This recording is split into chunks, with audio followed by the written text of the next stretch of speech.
Dinagsa ngayong unang araw ng 2024 ang Quiapo Church. May tila sulyap na rin ang traslasyon sa prosisyong inabot ng halos 2 oras. Nakatutok doon live si Tina Panganiban Perez. Tina.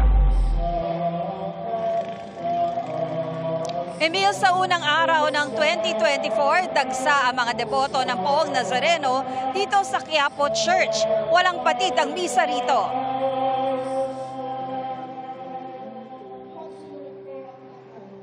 Okupado ng mga deboto ang halos kalahati ng Quezon Boulevard sa labas ng Quiapo Church.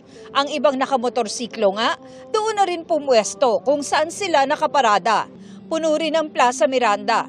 Kasama sa mga nakinig ng misa, si Yel Bautista, na 5 buwang buntis. Talagang nakalakihan na namin na dito kami talaga magsisimba. Alam ko po na magiging safe po kami ng baby ko pag nanganak ako. Pagkapanganak ko, talagang sisikapin ko na every Friday makapag-ano po kami dito, makapagsimba. May dasal din ang anak niya. Nag-pray ka ba kay Nazareno? Opo.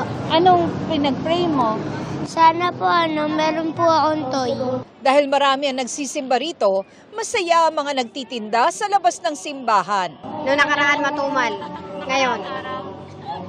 Ngayon, okay naman. Kayo ba yung deboto rin? Oo. Anong hinihiling nyo sa poon? Kalusugan Kalusugan. para sa mga anak ko, sa mga apo ko. Ang estimate ng Plaza Miranda PCP Commander, mula 1,000 hanggang 3,000 ang dumadalo sa kada misa. Wala pa naman daw untoward incidents na nangyayari.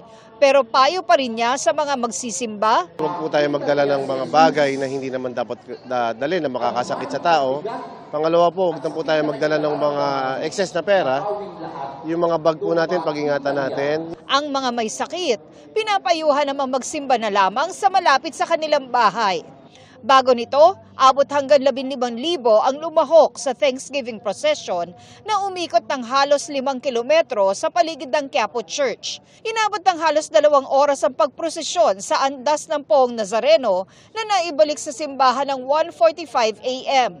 8 ang iniulat na kasong medikal, pero wala namang untoward incidents.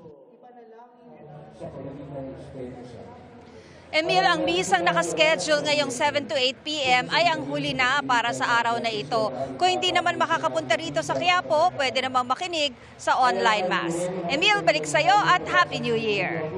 Happy New Year! Maraming salamat, Tina Panganiban Perez.